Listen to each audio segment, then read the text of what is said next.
नमस्कार, नानू नानी की कहानी में आपका स्वागत है। आज की कहानी का शीर्षक है भौतिक लालसा। एक बहुत विशाल साम्राज्य था। उसका राजा बहुत ही दयालु था। उसकी प्रजा बहुत खुशी थी, सुखी थी। राजा भगवान में बहुत ध्यान रखता था और हमेशा पूजा पाठ करता रहता था। एक बार राजा ने देखा कि उसकी प्रजा भगवान में विश्वास नहीं रखती और पूजा पाठ भी नहीं करती, तो उसने सोचा क्या करूं। राजा ने घोर तपस्या की। भगवान ने दर्शन दिए। भगवान बोले, राजन, हम तुमसे बहुत अत्यंत प्रसन्न हैं, कहो क्या मांगते हो।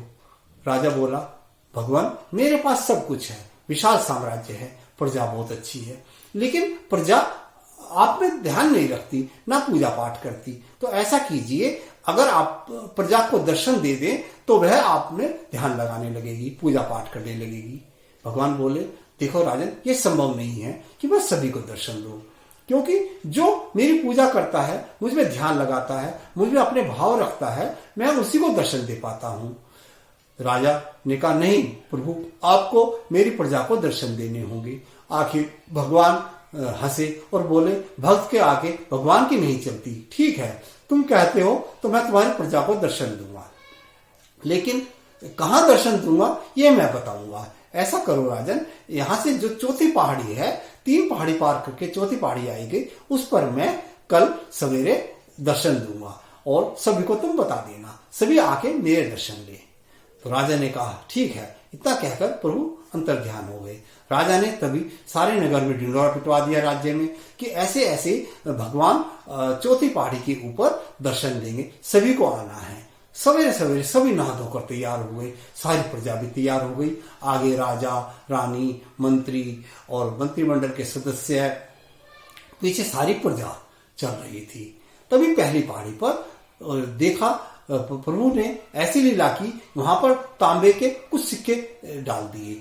बहुत सारे सिक्के थे। सभी कहने लगे, अरे बहुत ही बहुमूल्य सिक्के हैं, हम इनको ले लें। तभी राजा ने सबको चेताया कि नहीं, देखिए चौथी पहाड़ी पर प्रभु वहां पर दर्शन देंगे, तो वहीं पर चलेंगे, वापस आते हुए ले लेना। लेकिन राजा की कोई बात सुनने को तैयार नहीं था। खैर, उसमें काफी समझदार लोग भी थे। उन्होंने कहा, हाँ राजन, जैसा आप कहोगे हम वैसे ही करेंगे। लेकिन कुछ लोगों ने कहा, नहीं नहीं, हम तो ये तांबे के सिक्के लेंगे। और उनके पास जो भी कपड़ा था, और अपने कमीज में, किसी ने कुर्ते में, वो तांबे के सिक्के भर लिए और अपने घर की तरफ लौट गए। अब दूसरी पहाड़ी पर गई तो वहां पर प्रभु ने लीला रचाई कि वहां चांदी के सिक्के डाल दिए बहुत सारे। अब चांदी के सिक्के देखकर सभी के मन में लोभ आ गया। अरे चांदी के सिक्के बड़े बहुमूल्य हैं, अगर हमें मिल जाए तो हमारी गरीबी दूर हो जाएगी। खैर, जो कुछ लोग बचे थे उन्होंने चांदी के सिक्के उठा लिए। राजा ने फिर कहा, अरे आगे चलो, कोई बात नहीं, आते वक्त ले लेना। लेकिन कोई राजा की बात सुनने को तैयार नहीं था। खैर, फिर भी 100-125 लोग ऐसे थे जो आगे चल दिए और बाकी चांदी के सिक्के लेके अपने घर की तरफ वापस चल दिए राज्य में। जब वह तीसरी बार में पहुंचे तो वहां पर सोने के सिक्के थे। अब वहां पर तो जो सोने के सिक्के देख के रहे से आदमी थे, वो भी कहने लगे, अरे भैया सोना मिल गया, सोना मिल गया, कह के उन्होंने अपने कपड़ों में सोने भर लिए और वापस चल दिए। तो अब सिर्फ राजा, रानी और 2 मंत्री रह गए थे। अब सब लोग वापस राज्य में जा चुके थे। जैसे ही पहाड़ी से उतरे तो प्रभु ने वहां पर हीरे की एक खान बना दी। अब हीरे देखते के साथ ही जो मंत्री थे वो भी ललायित हो गए, अरे हीरे, हम तो हीरे लेके रहेंगे। अब उन्होंने जो हीरे भर लिए। रानी बोली, महाराज इतने तो हीरे मैंने कभी नहीं देखे हैं, और मैं भी हीरे लूंगी। कह के रानी ने भी अपने कपड़ों में, साड़ी में जो पहन के आए थे उसमें हीरे भर लिए। भर के मंत्री और रानी फिर सब चले गए। अब राजा सबको आवाज देता रहा कि अरे भाई रुको रुको, भगवान के दर्शन करने हैं, भगवान के दर्शन करने हैं। लेकिन किसी ने कुछ नहीं सुनी। सभी हीरे लेके जो बचे हुए थे, 5-7 आदमी और वो और रानी भी सब वापस चले गए। अब राजा अकेला जैसे तैसे चौथी पहाड़ी पे पहुंचा। तब तक काफी देर हो चुकी थी। तब अब राजा को उम्मीद थी कि शायद भगवान इंतजार करके चले गए होंगे, लेकिन भगवान तो वहां पर खड़े थे। अब भगवान मुस्कुराए और राजा की तरफ देखा और बोले, क्यों, क्या हुआ राजन, लोग कहां पर है। तभी राजा ने अपनी आंखें झुका ली। उसने कहा कि ये जो भौतिक लालसा है ये बहुत बुरी चीज है।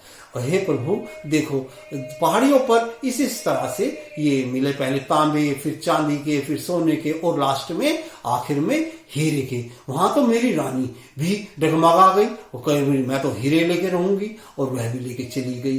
तो तभी प्रभु ने कहा, देखो ये भौतिक लालसा है, ये बहुत बुरी है। जब तक हम इस भौतिक लालसा में फंसे रहेंगे, हम भगवान की पूजा नहीं कर सकते। मैंने आपको कहा था ना कि मेरे दर्शन बड़े दुर्लभ हैं, और ये वही कर सकते हैं जो मेरी पूजा आराधना करते हैं, मन से भाव से मुझे ध्याते हैं। और अब सिर्फ तुम ही अकेले ऐसे हो इस राज्य में जो मेरी मन से पूजा करते हो। मैंने तो चाहा था कि सभी मेरे दर्शन करें और कृतज्ञ हो जाएं और मेरे में ध्यान लगाए, लेकिन सब इस भौतिक लालसा में फंसे हुए हैं। राजा ने कहा, हाँ हाँ प्रभु, अब मैं समझ गया कि जो मन से आपकी पूजा करता है, मन से आपका ध्यान लगाता है, वही आपके दर्शन कर सकता है।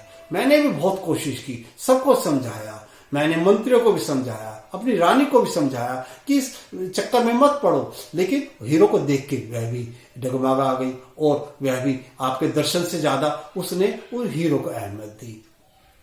तो ये है भौतिक लालसा का चक्कर। कैसी लगी आपको कहानी? अच्छी लगी तो कृपया मेरे चैनल को सब्सक्राइब करें, लाइक करो, कमेंट करें। नमस्कार।